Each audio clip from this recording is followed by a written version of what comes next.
Halo, selamat pagi dan selamat datang Bapak Ibu peserta webinar pada hari ini. Perkenalkan, nama saya Dr. Giovanni yang akan menjadi moderator pada acara RSPI IVF Talk pada hari ini. Jadi RSPI IVF Talk merupakan rangkaian dari kegiatan Rumah Sakit Pondok Indah IVF Center yang diadakan dengan berbagai tema seputar kesuburan dan gangguan kehamilan yang dibawakan khusus oleh narasumber terpercaya, dokter spesialis obstetri dan ginekologi dari Rumah Sakit Pondok Indah IVF Center. Nah, Rumah Sakit Pondok Indah IVF Center merupakan layanan terbaru dari Rumah Sakit Pondok Indah Group yang berlokasi di lantai 6 North Wing Rumah Sakit Pondok Indah dan menghadirkan harapan baru untuk memiliki buah hati. Layanan ini selain tadi didukung oleh tim spesialis obstetri ginekologi dengan subspesialisasi fertilitas dan endokrinologi, kita juga melayani konsultasi dengan konsultan fertilitas, konselor IVF, kemudian melayani layanan bayi tabung, inseminasi buatan, program kehamilan alami, serta layanan lain terkait fertilitas. Nah, pada hari ini kita akan hadir kembali RSPI IVF Talk dengan tema kunci sukses promil yang akan dibawakan oleh narasumber kami yaitu Dr. Upik Anggraheni Priambodo, spesialis obstetri ginekologi, konsultan fertilitas, endokrinologi, reproduksi. Nah, sebelum kita masuk ke presentasi dokter, tadi saya sudah sempat memperkenalkan narasumber kami pada hari ini. Ada narasumber yang di layar Anda mungkin sudah terlihat sudah sangat cantik dan sudah sering menemani dan memberikan kita berbagai informasi. Selamat pagi, Dokter Upik. Selamat pagi, Dokter Giovanni. Selamat pagi, ibu-ibu semua. Dan mungkin ada bapak-bapaknya. Salam kenal semuanya. Ya, sehat, Dok? Alhamdulillah, sehat sekali pagi ini. Oke, nah sebelum nanti Dokter Upik menjelaskan terkait dengan RSPI IVF Talk pada hari ini, ada baiknya kita berkenalan dulu ya secara singkat. Jadi ini adalah CV Dr. Upik Anggraheni Priambodo, spesialis obstetri ginekologi, konsultan fertilitas, endokrinologi, dan reproduksi. Beliau menjalani pendidikan spesialis dan konsultan di Universitas Indonesia dan sempat menempuh pendidikan kursus clinical training Course of Controlled Ovarian Hyperstimulation, Oocyte Pickup and Embryo Transfer di Vietnam pada tahun 2016. Beliau saat ini juga aktif bergabung di organisasi POGI atau Perkumpulan Obstetri dan Ginekologi Indonesia, Himpunan Endokrinologi Reproduksi dan Fertilitas Indonesia atau HIFERI, dan merupakan anggota dari European Society of Human Reproduction and Embryology.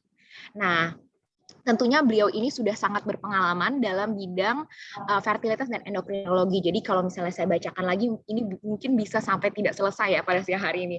Nah, pada hari ini saya juga ingin memberitahukan bahwa Dr. Upik juga berpraktek di Rumah Sakit Pondok Indah IVF Center setiap hari Selasa, Kamis, dan Jumat pukul 9 sampai 11 pagi. Tanpa berlama-lama lagi, silahkan Dr. Upik, waktu dan tempat saya persilahkan. Terima kasih, Dr. Giovanni. Selamat pagi, Bapak-Bapak, Ibu sekalian. Hari ini saya diminta untuk membahas mengenai gimana sih caranya kunci sukses promil gitu ya. Ya, kita semua tahu kalau misalnya kita mau promil, pengennya kan langsung berhasil ya. Kalau perlu ketemu dokter sekali, besoknya langsung hamil gitu ya. Gimana caranya? Nanti kita akan bahas bersama. Oke. Sebagai pendahuluan, kita bahas dulu mengenai infertilitas. Jadi definisi infertilitas itu atau gangguan kesuburan adalah belum berhasilnya pasangan untuk hamil setelah melakukan hubungan badan secara teratur selama 12 berturut-turut tanpa menggunakan KB. Jadi kalau yang sudah pernah punya anak sebelumnya atau memakai KB sebelumnya, dilepas dulu ya, baru kita katakan promil gitu ya. Nah, kenapa saya highlight warna merah hubungan badan secara teratur ya untuk yang belum pernah hamil atau belum pernah mendapatkan keturunan, itu ada beberapa kasus yang memang tidak mengerti bagaimana cara berhubungan badan yang benar ya. Walaupun sedikit tapi ada. Jadi saya tekankan di sini yang namanya hubungan badan itu adalah terjadi penetrasi ya, penetrasinya masuk ke dalam vagina dan ejakulasi terjadi di dalam vagina. Itu adalah hubungan badan yang benar. Dan apa yang dikatakan teratur itu adalah frekuensinya 2 sampai 3 kali seminggu. Jadi jaraknya paling selang sehari aja. Kemudian gangguan kesuburan ini memang terjadi pada 10-15% pasangan usia reproduksi. Dan masalah pria itu adalah 35% mewakili dari seluruh gangguan kesuburan yang terjadi. Sehingga analisa sperma itu menjadi faktor utama atau sebaiknya diperiksa pertama. Pada tahun pertama pernikahan diketahui 85% pasangan akan mendapatkan kehamilan, tapi sekarang sudah banyak ya yang baru 3 bulan nikah, 6 bulan nikah, udah pengen punya momongan atau udah dibisik-bisik sama keluarga untuk kapan nih hamilnya, seperti itu ya. Nah, 50% sisanya akan hamil pada tahun kedua. Itulah kenapa kita batasi pada 1 tahun pertama kalau memang sudah berhubungan secara teratur, tidak menggunakan KB dan belum mendapatkan kehamilan, ya maka boleh langsung periksa. Apakah boleh sebelum setahun? Ya boleh-boleh saja, tidak ada masalah. Nah, ini saya highlight dulu nih di awal 4 langkah untuk memulai promil ya. Jadi ini saya tidak membahas lagi yang infertilitas sekunder karena semua prinsipnya sama, infertilitas primer dan infertilitas sekunder. Hanya bedanya kalau yang sekunder sebelumnya sudah pernah hamil dan sudah pernah melahirkan. Mungkin menggunakan KB, jadi pastikan KB-nya sudah dilepas dulu sebelum mengatakan ada gangguan pada promilnya. Yang pertama, kunci utamanya adalah pola hidup sehat. Pola hidup sehat ini ada 4 ya, diet nutrisi seimbang, olahraga teratur, pola tidur yang baik, dan hindari kebiasaan buruk. Nanti kita akan bahas lebih detail lagi.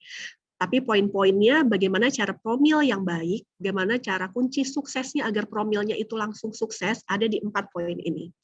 Kemudian berhubungan secara teratur, jadi nanti kita akan lebih mendalami lagi sebenarnya bagaimana sih proses terjadinya pembuahan, karena selama ini kalau saya bertemu dengan pasien, umumnya 80% dari mereka tidak mengerti apa sih itu rahim, apa sih itu indung telur, di mana sih saluran telur, dan bagaimana sih sperma itu perjalannya lewat mana, nanti kita akan bahas.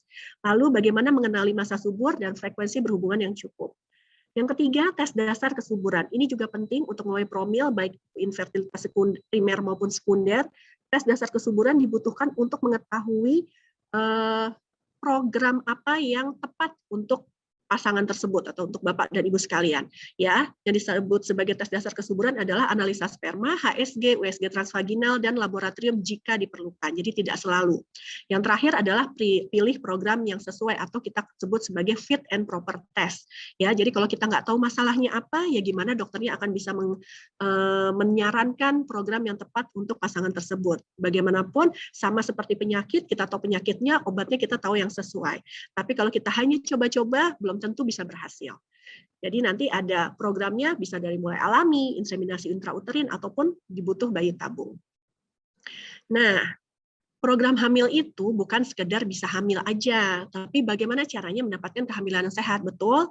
Karena kalau kita sudah berhasil hamil senang nih ya, tapi ternyata kehamilannya tidak berkembang gitu ya, kan sayang sekali. Jadi kita usahakan bagaimana caranya kalau hamilnya ya sehat, jangan hamil yang cuma PHP aja, hamil sih tapi habis itu keluar. Nah, bagaimana cara seperti itu? Prinsipnya adalah kualitas dari sel telur dan sel sperma. Tadi saya sudah highlight di pertama, yang penting pertama kali adalah pola hidup sehat.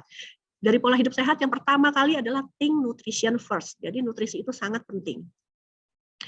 Ini buktinya ya. Jadi preconception diet ya, jadi nutrisi prakonsepsi, pra terjadinya pembuahan itu sangat mempengaruhi keberhasilan dari program bahkan IVF sekalipun ya.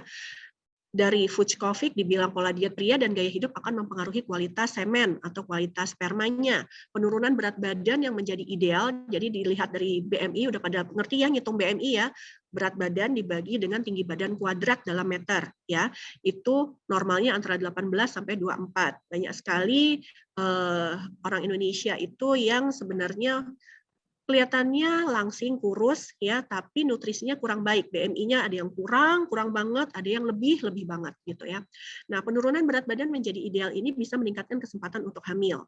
Dan perubahan nutrisi prakonsepsi serta gaya hidup merupakan tata laksana terpilih pertama untuk infertilitas yang tidak dapat dijelaskan penyebabnya. Jadi kalau yang udah dicek nih tes dasar kesuburannya semuanya masih normal-normal aja, sperma normal kok dok, dicari juga HSG-nya juga normal, kedua saluran telurnya juga terbuka, haidnya teratur, sel telurnya besar-besar aja, bahkan tanpa obat pun bisa ovulasi dengan sendirinya gitu ya. Tapi kok belum hamil-hamil juga, mungkin butuh sampai dengan bayi tabung dan di situ baru ketahuan kalau misalnya nutrisi menjadi faktor utama.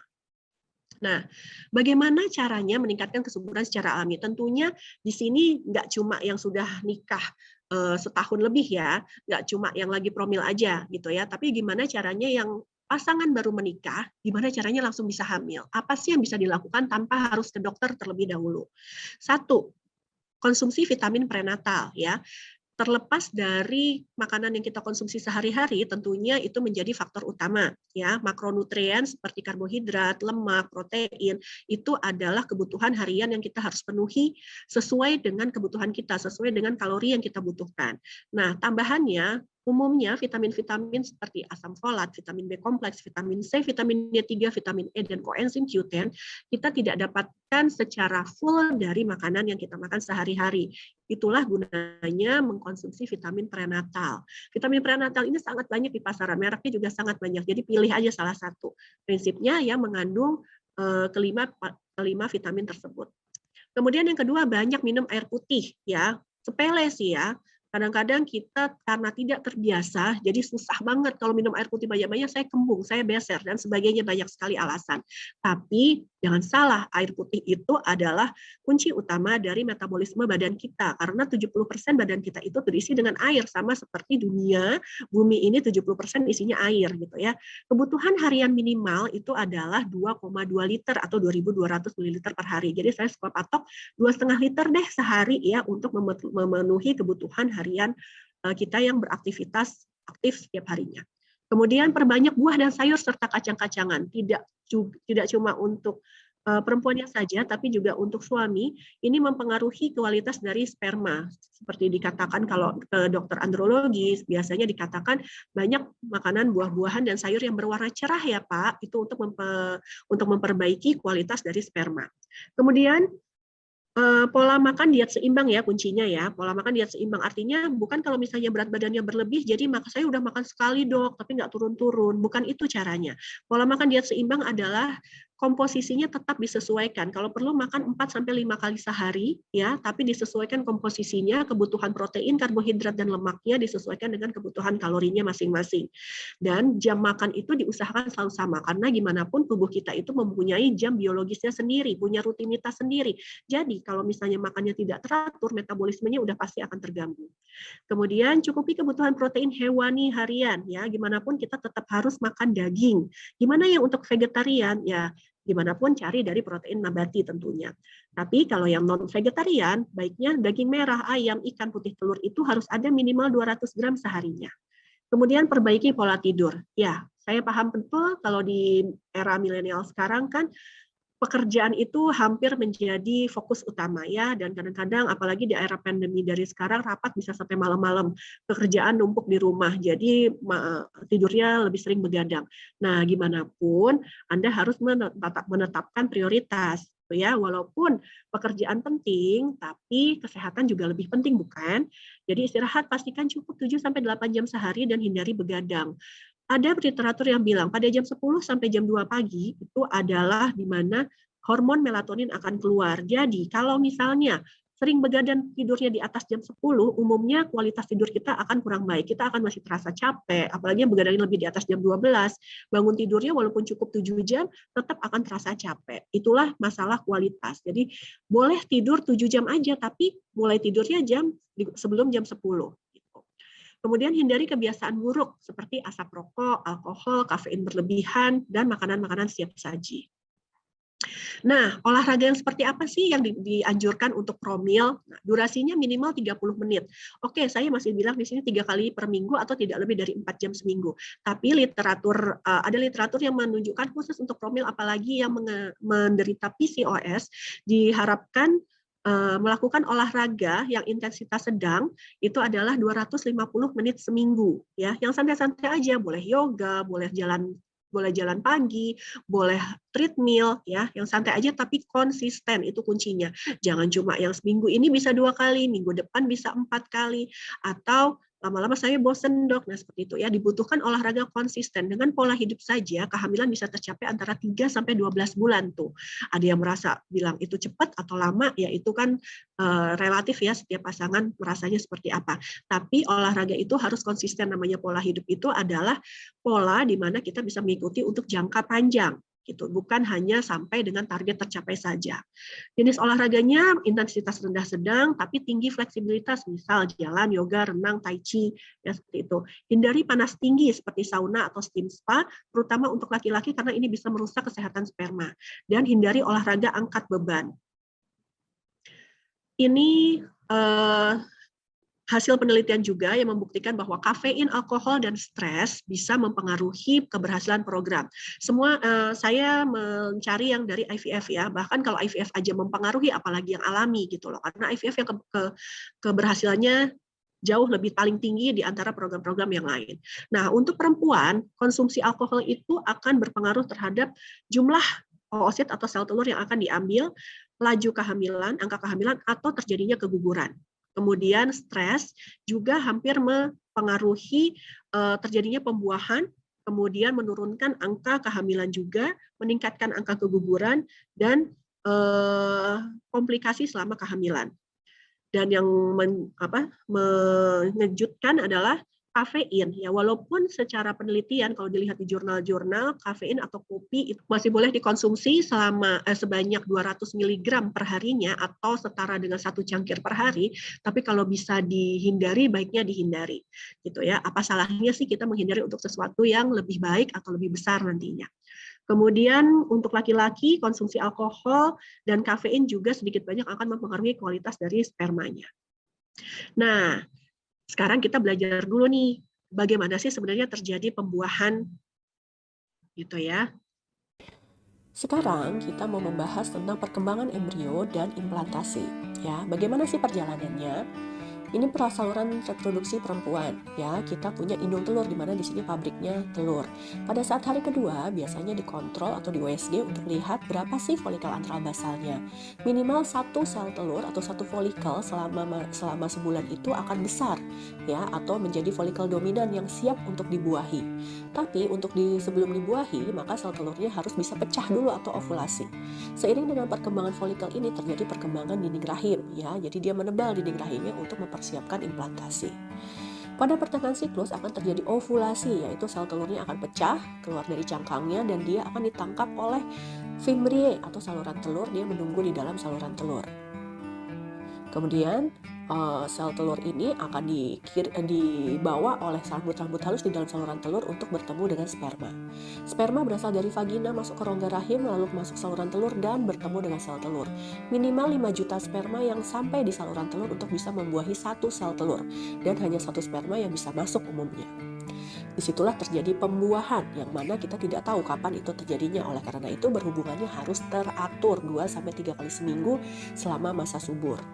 Kemudian terjadi pembelahan bila sudah terjadi pembuahan, dia menjadi pembelahan embrio dari 2 sel, 4 sel, kemudian 16 sel, kemudian 32 sel dan seterusnya. Umumnya hal ini terjadi selama di saluran telur antara 2 sampai 7 hari.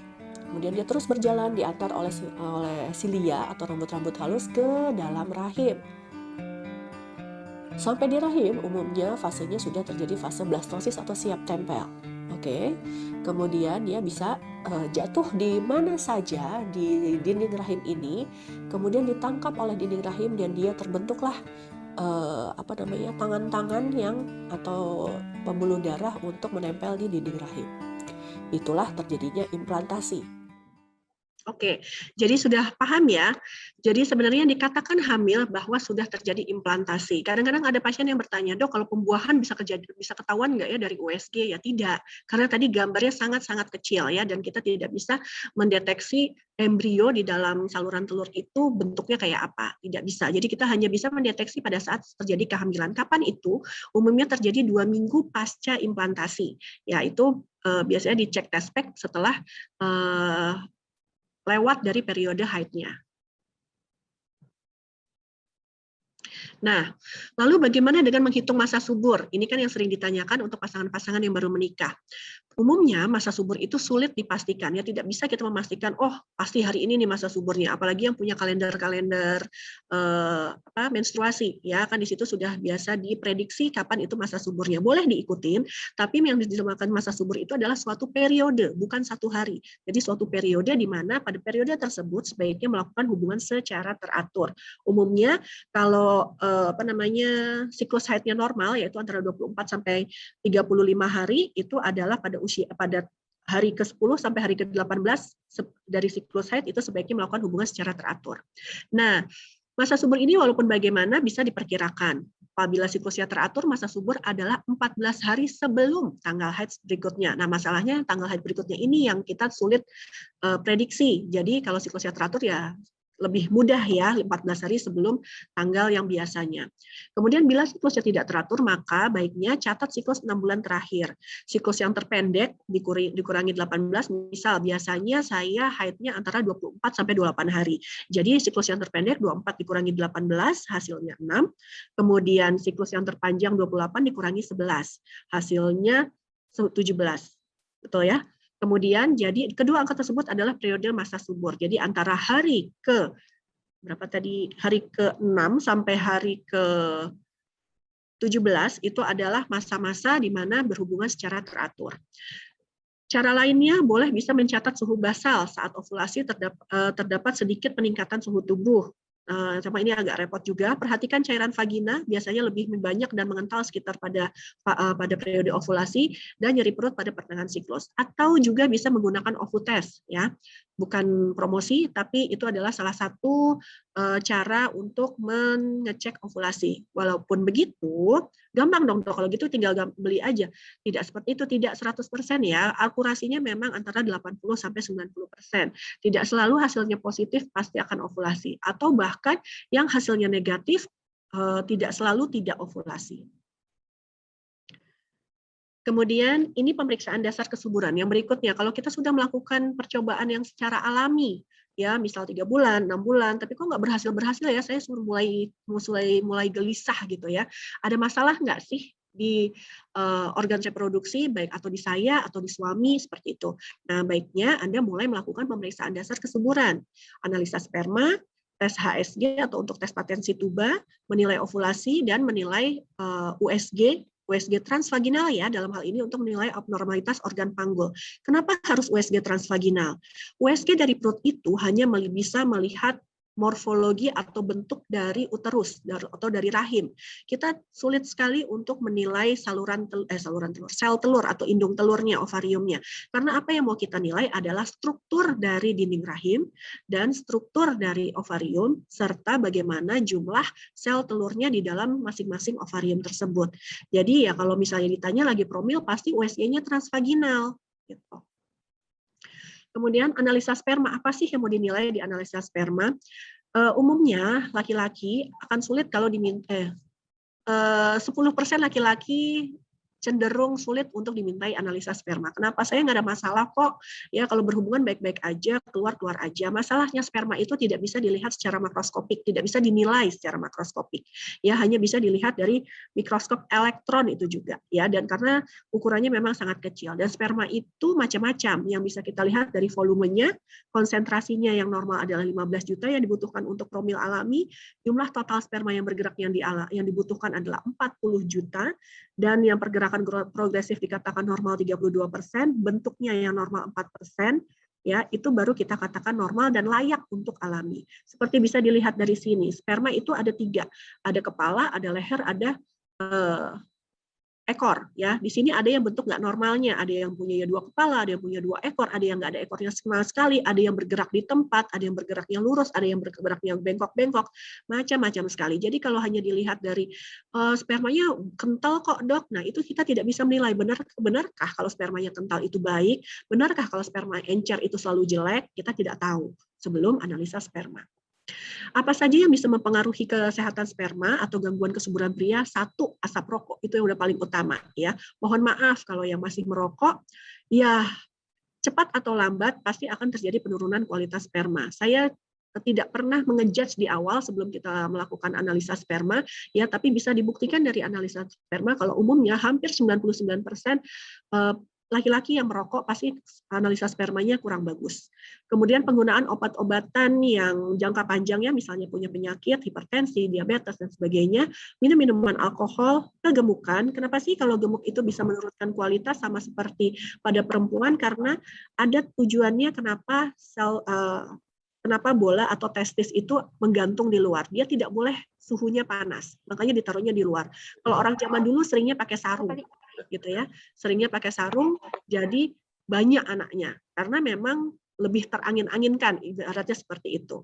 Yang terakhir adalah sauna, ya, prinsipnya sama. Jadi suhu tinggi itu bisa merusak kesehatan sperma. Nah, dari hasil analisa sperma itu, kita bisa meramalkan kemampuan sperma bisa membuahi sel telur. Kita lihat dari jumlah total sperma yang bergerak. Jadi kita kalau melihat analisa sperma dikatakan normal semuanya, belum tentu. Harus kita lihat dulu volumenya berapa, dikali jumlah spermanya berapa, dan dikali persentase motilitasnya berapa. Dari situ kita baru bisa nilai jumlah sperma yang bergeraknya. Kalau kurang dari 5 juta, maka sudah pasti perlu bayi tabung. Kalau jumlahnya antara 5 juta sampai 40 juta yang bergerak, masih bisa kita lakukan insem. Tapi kalau lebih dari 40 juta, monggo mau dilakukan alami atau senggama terencana, silahkan saja. Nah, ada satu lagi pemeriksaan namanya HALO atau indeks fragmentasi DNA atau DFI, DNA Fragmentation Index Sperma. Nah, di sini kita akan melihat sperma-sperma mana yang bisa mengeluarkan halo. Kalau yang yang halonya lebar seperti di huruf A dan B, itu artinya DNA-nya baik, bagus. Nah, sementara yang kecil-kecil, yang C dan D, itu sudah rusak DNA-nya. Nah, jumlah kerusakan DNA yang bisa ditoleransi untuk melakukan promil yang tidak artinya kalau misalnya lebih dari 30% ada sperma yang rusak, DNA-nya rusak, itu biasanya terjadi penurunan dari angka keberhasilan program, apapun programnya. Jadi kalau misalnya halonya memang lebih dari 30%, baiknya diperbaiki dahulu. Dicari tahu penyebabnya, apakah dari pola hidupnya, ataukah memang ada masalah lain yang mendasari. Kemudian gangguan kesuburan pada wanita. Umumnya wanita itu faktornya adalah usia karena berkaitan dengan cadangan ovarium. Gangguan ovulasi atau haidnya yang terganggu itu bisa terjadi pada 15% kasus seperti PCOS, penyakit metabolik, hiperprolaktin, dan sebagainya. Oleh karena itu, pada gangguan-gangguan haid biasanya dilakukan pemeriksaan hormon. Kemudian sumbatan saluran telur, endometriosis, atau polip. Ini contoh-contoh kelainan pada organ reproduksi wanita. Ini adalah rahim, ya. Ini yang namanya rahim, yang warnanya merah itu adalah dinding rahim, ini yang di dalamnya rongga rahim, yang di sini vagina, di sini mulut rahim. Jadi kalau berhubungan itu cuma sampai sini aja. Kalau di USG transvaginal itu cuma sampai sini aja. Jadi jangan ngeri duluan ngeliatin alatnya yang panjang, tidak semuanya masuk dan tidak nyeri ya. Kemudian kita punya 2 saluran telur ya atau tuba, dan ini indung telur. Oke, banyak penyakit-penyakit yang bisa mempengaruhi kesuburan seperti miom, polip, kemudian endometriosis yang bercaknya coklat, kemudian ini saluran telur yang bengkak atau hidrosalping dan sebagainya. Ini perlengketan dan sebagainya. Oke, dan ini yang bisa kita deteksi dari USG transvaginal. Kemudian inilah alur penanganan gangguan kesuburan. Jadi biasanya kita akan melakukan konseling awal, kemudian kita lakukan pemeriksaan dasar kesuburan. Kalau ke dokter nih ya, apa sih kalau mau dikerjain sama dokternya? Dokternya akan tanya dulu, pola hidupnya sudah bagus atau belum? Asam folatnya, nutrisi prenatalnya sudah tercukupi atau belum? Ada infeksi yang mendasari atau belum? Nah, kalau semuanya sudah dikerjakan dan ternyata masih bermasalah juga, berarti kita maju ke pemeriksaan dasar kesuburan. Hasil dari pemeriksaan dasar kesuburan bisa tidak diketahui penyebabnya, bisa karena memang ada masalah di faktor sperma, ada gangguan pematangan sel telur, faktor dari tubanya, atau ada masalah lain yang disebut endometriosis. Kemudian kita akan coba sesuai dengan fit and proper test-nya tadi ya, jadi sesuai dengan masalahnya kita akan tawarkan kepada pasangan apakah masih mungkin untuk natural atau alami dengan memberikan persentase keberhasilan. Umumnya rata-rata keberhasilan dari program alami adalah 4-8%. Ya, itu tanpa kelainan. Kemudian kalau misalnya dengan obat pemicu ovulasi atau induksi ovulasi atau obat penyubur, ya yang dikatakan sebagai obat penyubur adalah obat untuk membesarkan sel telur. Jadi bukan vitamin-vitamin yang rutin dikonsumsi setiap hari, bukan itu. Ya, itu hanya vitamin untuk menunjang nutrisi prakonsepsi agar kualitas dari badan kita baik, rahim kita baik, sehingga tidak menolak nanti embrio yang akan ditanam di situ. Intinya itu. Tapi kalau obat penyubur adalah obat untuk membesarkan sel telur. Nah, ini yang sering salah kaprah. Apabila diberikan obat pemicu ovulasi, naik kesempatannya menjadi 8-12%. Kemudian kalau tidak berhasil juga secara alami selama 3-4 bulan, kita bisa naik level ke inseminasi intrauterin. Umumnya rata-rata inseminasi itu angka keberhasilan antara 10-15%. Bisa meningkat sampai 25% pada kasus-kasus yang usianya masih muda, tidak ada masalah yang bermakna seperti itu. Atau tidak berhasil lagi dari inseminasi intrauterin maksimal sampai 4 kali, maka kita lakukan bayi tabung. Nah, sedikit tentang inseminasi. Inseminasi apa sih bedanya dengan bayi tabung? Ini juga banyak yang masih belum paham. Inseminasi adalah salah satu bentuk teknologi reproduksi berbantu, di mana sperma yang sudah diseleksi, jadi dicuci spermanya dulu, sperma suami dicuci, kemudian yang bagus-bagusnya, ya sperma yang baik itu akan disemprotkan ke dalam rongga rahim pada masa subur dengan tujuan memperpendek jarak pertemuan sperma dan sel telur. Jadi irit tenaga lah ya, seperti itu. Biasanya indikasinya adalah pada mereka yang spermanya kurang atau spermanya yang pergerakannya kurang. Nah, seperti itu bisa dilakukan inseminasi. Atau pernah dengar ASA atau anti-sperm antibody. Nah, itu biasanya di air maninya ada zat-zat yang toksin atau racun sehingga tidak bisa masuk nih spermanya atau terjadi aglutinasi. Inseminasi bisa menjadi jawaban langsung untuk mengatasi masalah-masalah tersebut. Bisa dilihat di sini keberhasilan inseminasi itu tergantung dengan usia, terutama ya pada usia 21-25 tahun bahkan bisa mencapai 24-26%. Ya, dia akan menurun sesuai dengan usia dan rata-rata antara 10-15%. Nah, dilihat lagi dari berapa kali mencoba inseminasinya, diketahui dari 1 kali pencobaan inseminasi angkanya adalah 16-20%. Kalau yang pertama gagal, jangan patah semangat. Keberhasilan inseminasi pada percobaan kedua ternyata lebih tinggi, keberhasilannya 21-25%, sampai meningkat sampai dengan percobaan yang keempat. Jadi jangan patah semangat dulu kalau belum berhasil pada percobaan pertama. Nah, bagaimana dengan bayi tabung? Bayi tabung itu adalah salah satu cara untuk mendapatkan kehamilan dengan cara mempertemukan sperma dan sel telur di luar tubuh ibu, yang kemudian setelah terjadi pembuahan, sejumlah 1-3 embrio akan ditanam kembali ke dalam rahim calon ibu. Jadi dipertemukannya di luar, tapi terjadi hamilnya tetap di dalam. Keberhasilannya memang umumnya 3-5 kali lipat lebih tinggi dibandingkan inseminasi apalagi alami ya. Dan ini semua tergantung pada usia. Kalau usianya kurang dari 35 tahun, keberhasilan bisa sampai mencapai 50%, bahkan sampai 60% pada center-center tertentu, seperti di RSPI tentunya. Dan kemudian itu juga tergantung dari fasilitas yang dimiliki oleh setiap center. Dan dia akan menurun sesuai dengan usia. Jadi ya alangkah baiknya kalau misalnya pasangan itu sudah mulai sadar diri kalau perempuan itu sangat bergantung pada usia. Kualitas dan kuantitas sel telur itu bergantung pada usia yang terutama.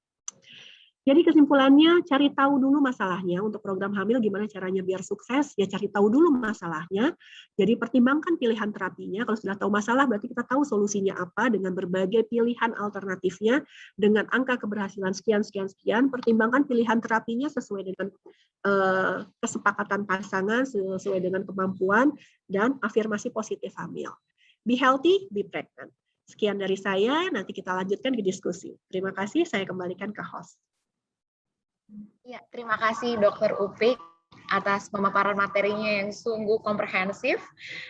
Jadi tadi sudah dijelaskan oleh Dr. Upik betapa pentingnya modifikasi gaya hidup dan tentunya intervensi secara dini untuk pasangan-pasangan yang ingin program kehamilan. Semakin cepat dimulai akan semakin baik tentu hasilnya.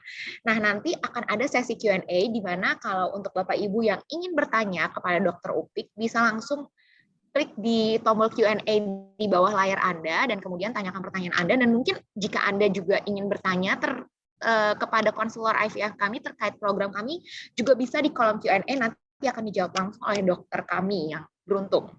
Nah, sebelum kita lanjut ke sesi Q&A dengan Dr. Upik, ada pembahasan sesuai dengan janji saya tadi pada awal, ada pembahasan mengenai Rumah Sakit Pondok Indah IVF Center oleh dokter konselor IVF kami, Dr. Valerie. Silakan Dr. Valerie, waktu dan tempat saya persilahkan. Oke, terima kasih banyak Dr. Giovanni atas kesempatannya. Selamat siang Bapak Ibu semuanya, saya dengan Dr. Valerie, konselor IVF di Rumah Sakit Pondok Indah. Pada kesempatan hari ini saya akan memperkenalkan mengenai IVF Center Rumah Sakit Pondok Indah. Seperti kata pepatah, tak kenal maka kata sayang, maka mari kita lihat bersama-sama, apa itu IVF Center di Rumah Sakit Pondok Indah. Seperti tadi penjelasan dari Dr. Upik yang luar biasa dan sangat jelas mengenai program kehamilan, serta seluruh pemeriksaan yang dibutuhkan bagi setiap pasangan. Oke, kita mulai. Setiap pasangan suami istri memiliki banyak harapan dan keinginan. Salah satunya ialah untuk memiliki keturunan atau buah hati. Namun dapat kita lihat sekarang ini semakin banyak pasangan yang menghadapi kesulitan untuk memenuhi keinginan tersebut. Untuk menangani masalah tersebut, masalah kesehatan akan sulitnya untuk memiliki keturunan, maka IVF Center Rumah Sakit Pondok Indah hadir sebagai sarana pusat fasilitas kesehatan untuk menangani permasalahan infertilitas. IVF Rumah Sakit Center di Rumah Sakit Pondok Indah hadir di Pondok Indah yang berlokasi di Jakarta Selatan, yang sudah terakreditasi internasional oleh Joint Commission International dan juga secara nasional oleh akreditasi CARS. IVF Center kami terdiri dari 9 dokter spesialis kebidanan dan kandungan yang sudah menempuh pendidikan lebih lanjut, subspesialis di bidang fertilitas dan endokrinologi. Seluruh dokter kami sudah sangat ahli dan terpercaya, sudah menangani ribuan kasus infertilitas maupun fertilitas. Selain dokter-dokter yang sudah sangat berpengalaman, IVF Center kami didukung oleh tenaga kesehatan lainnya, seperti perawat, bidan, analis laboratorium, dan juga konselor IVF yang sudah tersertifikasi di bidangnya.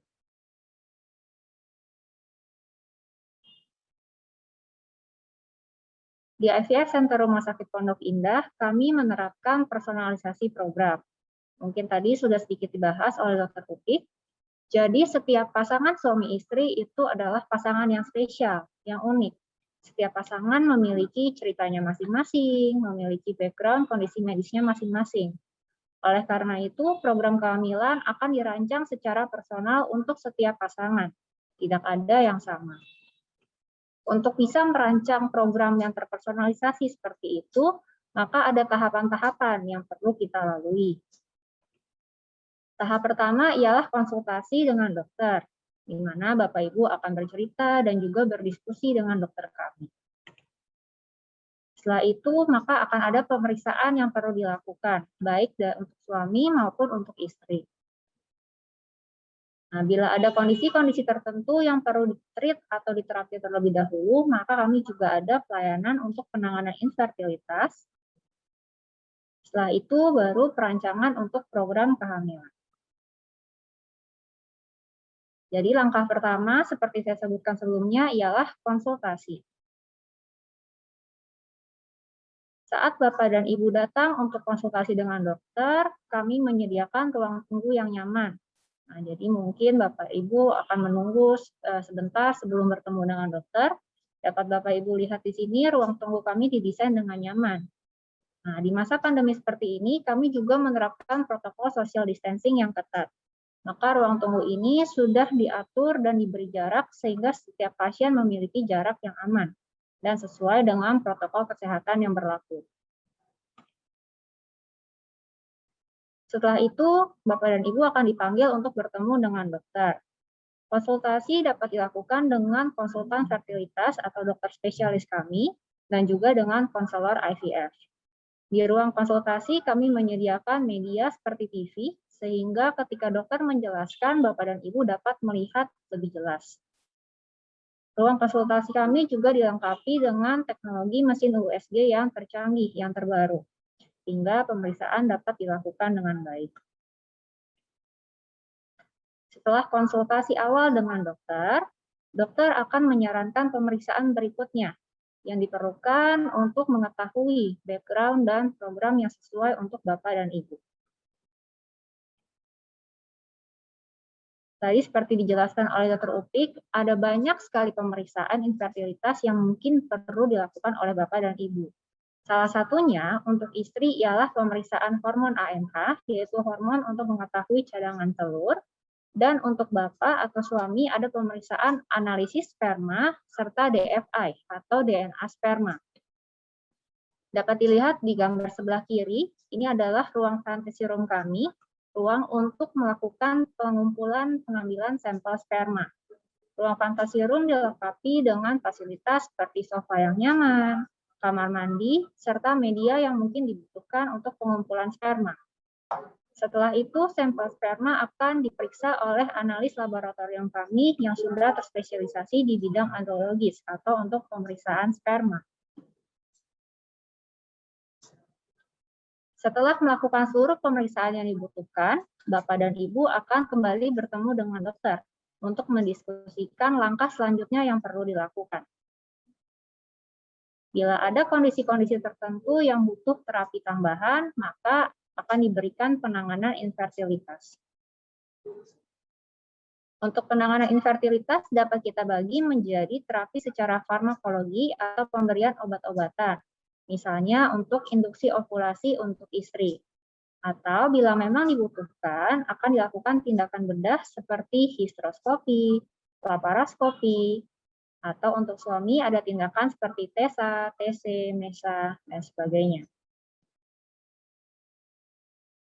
Setelah itu, maka dapat kita rancang nih program kehamilan yang paling sesuai dengan Bapak dan Ibu. Di IVF Center Rumah Sakit Pondok Indah, mungkin Bapak dan Ibu berpikir, namanya IVF Center nih, berarti cuma ada layanan IVF. Tapi sebenarnya di sini kami menyediakan layanan program kehamilan 3, yaitu kehamilan alami, lalu teknologi reproduksi berbantu seperti inseminasi dan juga IVF atau bayi tabung. Program kehamilan akan dipilih sesuai dengan kondisi Bapak dan Ibu. Jadi semua tadi hasil diskusi awal, sewaktu konsultasi, lalu hasil pemeriksaan, semua akan dipertimbangkan oleh tim dokter kami untuk memilih program kehamilan yang paling sesuai dengan kondisi Bapak dan Ibu. Jika memang alami, maka mesti dilakukan program kehamilan alami, seperti pengaturan jadwal untuk berhubungan, pemberian obat-obatan, ataupun vitamin. Namun, bila memang membutuhkan bantuan teknologi, maka akan disarankan apakah butuh inseminasi atau bayi tabung. Untuk bayi tabung sendiri, sekali lagi kami didukung oleh tim dokter yang sudah sangat ahli dan berpengalaman di bidangnya, serta seluruh tenaga medis seperti perawat, bidan, dan juga analis. Selain itu, kami juga didukung oleh teknologi-teknologi terkini, seperti IMSI untuk pemilihan sperma, oocyte imaging system untuk mengetahui kondisi sel telur, dan juga ICSI untuk proses perkawinan dari sperma dan sel telurnya. Lalu ada time-lapse incubator untuk monitoring dari kondisi embrio. Embrio adalah hasil perkawinan dari sel telur dan sperma, yang nanti akan bisa berkembang menjadi calon janin atau bayi. Lalu ada pemeriksaan PGTA, ini adalah pemeriksaan genetik atau kromosom pada embrio. Jadi sebelum embrio itu dipindahkan ke dalam rahim ibu, maka dapat dilakukan pemeriksaan berupa pemeriksaan PGTA. Lalu yang terakhir adalah teknologi laser assisted hatching. Nah, setelah Bapak dan Ibu mengikuti program kehamilan, bila nanti berhasil hamil, maka kami juga menyediakan layanan one-stop service. Jadi di Rumah Sakit Pondok Indah ini tidak hanya ada IVF Center, kami menyediakan layanan yang komprehensif. Ada laboratorium, ada layanan untuk kehamilan, persalinan, hingga nanti ketika lahir ada konsultan laktasi, dan dokter spesialis lainnya.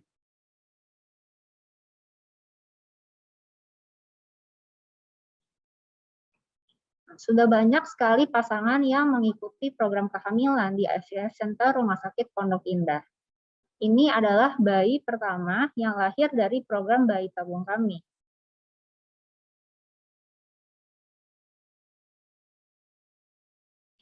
Akhir kata, Mungkin saat ini pandemi yang terus berlangsung membuat Bapak Ibu khawatir nih. Aduh, kami pengen hamil, tapi kalau harus ke rumah sakit masih takut. Kok kondisi pandemi kayaknya masih berkepanjangan ya, nggak ada akhirnya, malah kadang-kadang kesannya tambah memburuk. Namun kalau lihat tadi, mendengar penjelasan Dokter Upik, usia sangat berpengaruh nih terhadap potensi kehamilan. Maka kayaknya kalau ditunda nanti jadi tambah sulit. Gimana ya, galau. Oh, banyak sekali nih pasangan yang bercerita kayak gini kepada kami. Bapak Ibu nggak perlu khawatir, di Rumah Sakit Pondok Indah kami menerapkan protokol kesehatan yang sangat ketat. Sejak awal tiba di Rumah Sakit Pondok Indah, Bapak dan Ibu akan dilakukan screening awal terlebih dahulu, seperti pemeriksaan suhu, serta ditanya untuk gejala-gejala awal. Bila ada gejala yang mencurigakan atau suhu yang tinggi, maka pasien akan diarahkan ke pintu lain untuk diperiksa lebih lanjut. Oleh karena itu, pasien yang masuk ke lingkungan Rumah Sakit Pondok Indah adalah pasien-pasien yang sudah di-screening. Lalu seluruh tenaga medis, karyawan yang bekerja di Rumah Sakit Pondok Indah telah menerima vaksinasi COVID-19. Kami juga menyediakan lift khusus. Lift ini hanya berhenti di lantai maternitas, yaitu poli kebidanan kami, dan juga di IVF Center. Oleh karena itu, akses menuju IVF Center ini khusus, tidak bercampur atau bergabung dengan pasien lain. Kami menerapkan social distancing, baik di lift, dan juga di ruang tunggu poli dan di seluruh lingkungan Rumah Sakit Pondok Indah. Kami menyediakan peralatan seperti hand sanitizer dan melakukan proses desinfektan rutin untuk membersihkan seluruh lingkungan Rumah Sakit Pondok Indah. Oke, sekian dari saya. Terima kasih banyak atas waktunya. Ya, terima kasih Dr. Valeri atas informasi terkait Rumah Sakit Pondok Indah IVF Center. Saya berharap Bapak Ibu juga semakin jelas dan tercerahkan, oh kira-kira Rumah Sakit Pondok Indah IVF Center itu seperti apa sih? Dan jadinya tidak ragu untuk datang dan konsultasi dengan dokter di Rumah Sakit Pondok Indah IVF Center. Oke, lanjut. Kita masuk ke sesi Q&A yang mungkin sudah ditunggu-tunggu oleh Bapak Ibu sekalian ya. Apakah pertanyaan ditanya atau tidak? Oke, kita lanjut langsung masuk ke dalam pertanyaan yang pertama. Dari Ibu Fitria Nabila. Dok, saya sudah 1,5 tahun menikah dan pernah di laparotomi. Saluran tuba saya sebelah kiri diangkat, sehingga saya hanya mempunyai sebelah saluran tuba. Bagaimana cara untuk promil pada orang seperti saya yang hanya memiliki saluran tuba 1 dan apakah masih bisa hamil? Disertai juga saya juga memiliki komorbid PCOS. Silahkan Dokter Upik.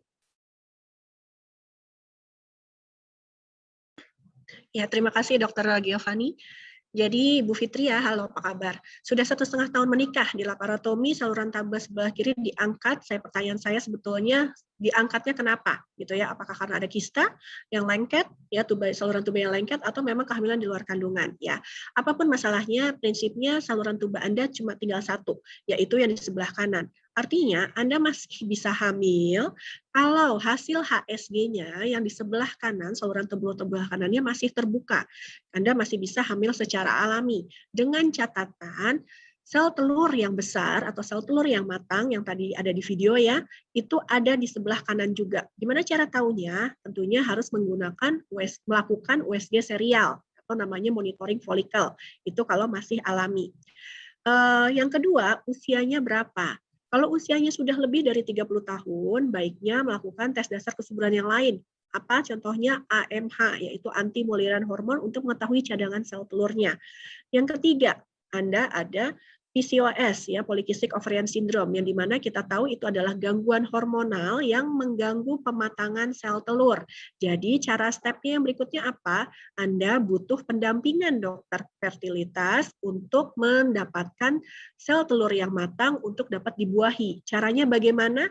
Kalau seandainya analisa spermanya normal, saluran telur yang sebelah kanannya normal, Anda punya kesempatan 3 bulan untuk mencoba alami. Kalau mau insem gimana dok? Silahkan. Ya, kalau insen kita akan memberikan obat penyubur juga yang diharapkan bisa membesarkan lebih dari 1 sel telur, ya, tapi 1-3 karena dosisnya dosis rendah. Nah, dan kita akan lihat kalau misalnya memang sel telurnya yang besar ada di sebelah kanan, kita akan lanjut dengan inseminasi. Lalu yang paling baik pilihannya adalah memang bayi tabung. Kenapa? Kalau bayi tabung kita nggak perlu mikir lagi apakah apakah sel telurnya yang matang ada di sebelah kanan. Kalau yang sebelah kiri yang matang terus nggak jadi program, nggak gitu. Jadi kalau bayi tabung kita akan membesarkan sel telur sebanyak-banyaknya untuk dapat dibuahi oleh spermanya, kemudian akan kita transfer kembali ke dalam rahim si ibu. Itu mungkin cara yang paling baik. Ya, tapi bagaimanapun silahkan berdiskusi dengan pasangan kira-kira kapan waktu yang tepat untuk promil, ya. Kalau bisa segera. Kenapa? Karena Anda sudah punya dua masalah dalam hal ini, PCOS dan saluran tuba yang tersumbat salah satunya. Nah, satu lagi, kalau memang masalah utama ada salah satu masalah PCOS, jangan lupa tips pertama dari saya yang tadi, pola hidup sehat. Jangan nunggu besok baru mau promil, baru besok mulai pola hidup sehatnya. Jadi kalau bisa dimulai dari sekarang, PCOS itu dapat diatasi hanya dengan pola hidup sehat saja dan bisa hamil dalam 3-12 bulan. Apakah cukup jelas? Oke, sangat jelas ya dok. Jadi yang paling penting adalah segera datang ke dokter untuk di-screening lebih lanjut ya dok ya, untuk mengetahui sebenarnya permasalahan utamanya apa sih, apa yang menyebabkan saluran tubanya diangkat, kemudian nanti baru setelah diatasi permasalahannya kita bisa mulai promil. Terima kasih dokter. Lanjut dengan pertanyaan berikutnya.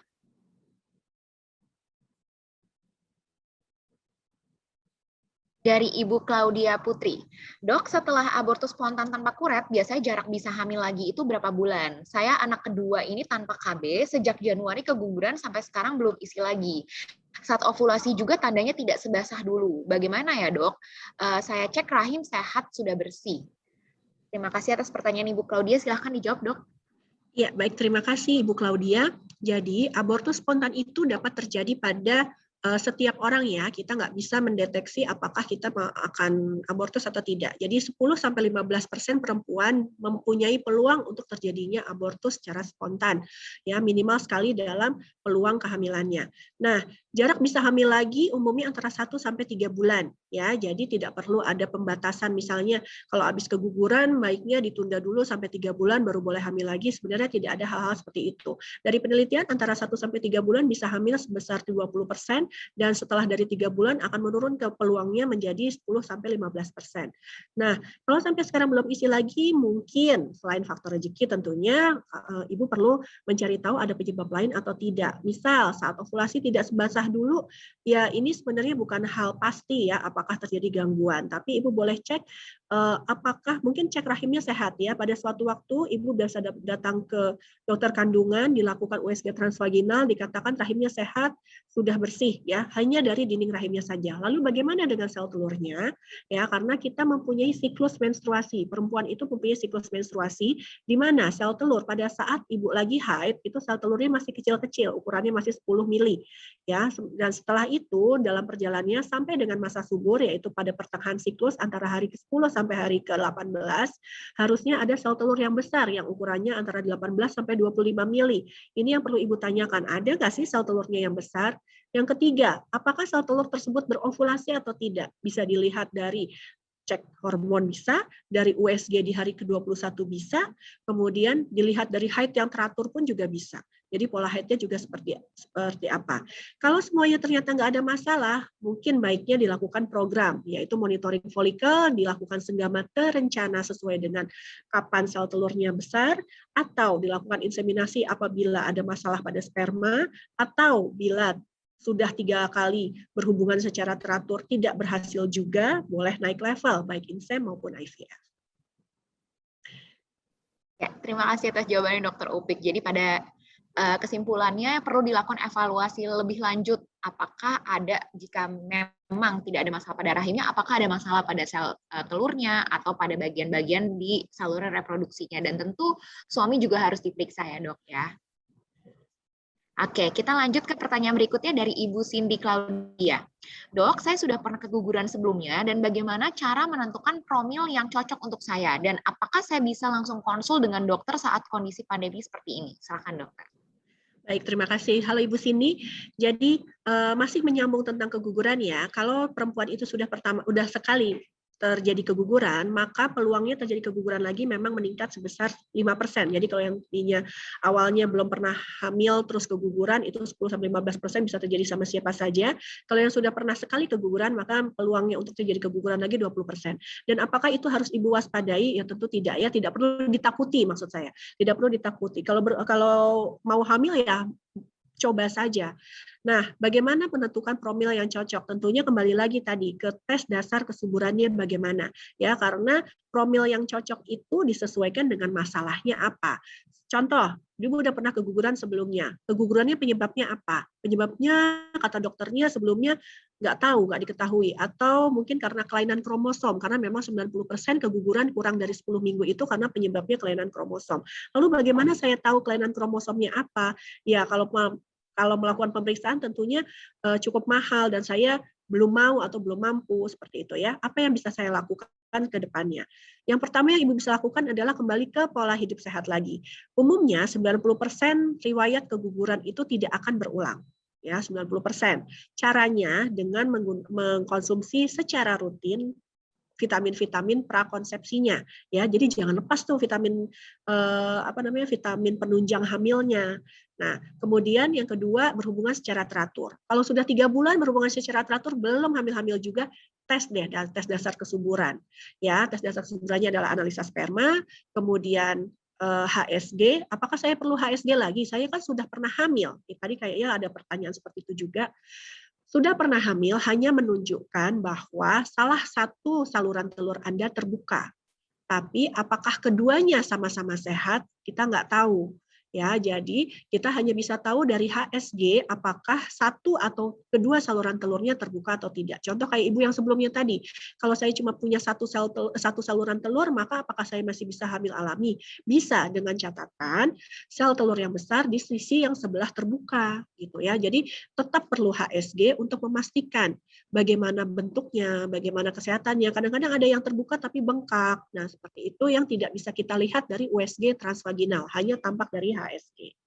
Dan apakah saya bisa langsung dengan dokter saat kondisi pandemik? Ya tentu bisa. Seperti tadi dikatakan, Rumah Sakit Pondok Indah menerapkan protokol kesehatan yang ketat, ya. Jadi tidak perlu takut dan tempatnya pun sangat eksklusif, ya. Jadi kita terpisah dari tempat umumnya, ya. Jadi tidak perlu takut untuk ke rumah sakit. Iya, jadi kalau sekalian menambahkan dok, kalau untuk kondisi pandemi seperti ini, untuk Anda Bapak Ibu yang ingin mengkonsultasikan diri atau datang ke RSPI IVF Center, kita punya protokol yang ketat dan juga kita punya akses lift khusus. Jadi tidak perlu khawatir tercampur dengan pasien lain dan tentunya kita juga menerapkan berbagai protokol kesehatan mulai dari Anda masuk sudah mulai di screening suhu dan gejala, kemudian duduknya juga sudah berjarak di kliniknya, kemudian kita juga punya HEPA filter, kita punya berbagai fasilitas yang tentunya membuat Anda tetap sehat tanpa cemas. Seperti itu. Oke, kita lanjut ke pertanyaan berikutnya dari Ibu Marcella Ayu Andira. Dokter, izin bertanya. Saya sudah menjalani pernikahan 5 tahun dan memiliki riwayat endometriosis dan polip endometrium. Di mana tahun 2019 sudah dilakukan sudah dilakukan kuretase untuk membersihkan polip dan tahun 2021 bulan Maret ini sudah dilakukan histeroskopi operatif untuk polipnya. Sperma suami sehat, HSG saat terakhir bulan April ada sumbatan. Katanya pihak dari radiologi efek dari histeroskopi. Haid teratur dan sel telur besar. Namun entah kenapa sekarang nyeri haid saya semakin sakit dan semakin sering merasa demam setiap mau mens. Pertanyaannya, sampai kapan saya harus menunggu hamil alami dan kasus seperti saya seharusnya saya harus program seperti apa ya dok? Silakan dokter. Baik, terima kasih Bu Marcella. Pertanyaannya sangat lengkap dan menarik sekali ya. Jadi banyak yang pasien belum tahu masalah endometriosis. Oke, yang saya selalu tekankan pada pasien-pasien endometriosis tidak tunggu lama. ya. Jadi bahkan pasien-pasien saya yang memang sudah datang ke saya bahkan sebelum menikah, saya langsung segera akan menikah dan pada saat bulan pertama pernikahan langsung program. Jadi tidak tunggu lama. Ya, jadi kalau pertanyaan buat Ibu harus kapan? Sekarang juga. Kenapa? Endometriosis itu adalah penyakit yang tidak bisa sembuh. Mohon maaf, tapi Ibu harus tahu ya, karena memang endometriosis itu penyebabnya adalah hormonal. Tidak semua orang mempunyai endometriosis. Ya, hanya memiliki bakat saja. Jadi endometriosis itu sudah ada sejak Ibu lahir ya, tapi mungkin belum aktif. Dia baru aktif begitu Ibu menstruasi pertama kali. Ya, dan penyebab endometriosis makin berkembang adalah siklus haid ya. Jadi darah haidnya. Setiap kali Ibu haid, maka endometriosisnya akan semakin aktif seperti itu. Jadi kalau ditanya, apa sih obatnya endometriosis? Cuma dua, Ibu pengen hamil atau mengobatin endometriosisnya. Karena itu adalah dua hal yang berbeda. Kalau Ibu mau mengobatin kistanya atau endometriosisnya, maka kami harus memberikan hormon-hormon yang menekan siklus haidnya sehingga Ibu tidak bisa hamil terlebih dahulu. Tapi kalau misalnya Ibu mau hamil, maka kita harus segerakan memberikan strategi bagaimana cara mendapatkan sel telur sebanyak-banyaknya sebelum cadangannya diturunkan oleh si endometriosis. Endometriosis ini cukup jahat, dia bisa merusak sel telur, bisa merusak sel sperma, menurunkan cadangan sel telur, dan menyebabkan perlengketan yang mempengaruhi seperti tadi itu polip endometriumnya berulang, kemudian dinding rahimnya jadi lengket ya, tapi pasca histeroskopi ya memang itu salah satu efek samping. Tapi kalau di sini haidnya Ibu teratur, berarti saya rasa tidak ada masalah pada dinding rahim. Kemudian saluran telurnya yang tersumbat, saya lebih curiga kepada efek dari endometriosisnya yang menyebabkan lengket ya, apapun yang dikatakan oleh dokter radiologinya. Nah, haid teratur, sel telurnya besar, tapi kalau saluran telurnya tersumbat mau ketemu di mana? Gitu ya. Jadi kalau memang sudah ada masalah pada saluran telur atau HSG-nya memang kedua tuban non paten, maka salah satu-satunya cara untuk program adalah bayi tabung. Dan umumnya kasus-kasus endometriosis 80% memerlukan sampai dengan bayi tabung. Kenapa? Endometriosis itu ada derajat ringan sampai berat ya. Dan endometriosis itu adalah masalah waktu. Kita berpacu dengan waktu. Kenapa? Tadi saya sudah sempat bilang bahwa endometriosis itu adalah penyakit kronik jangka panjang baru hilang atau baru tidak aktif saat Ibu sudah menopause.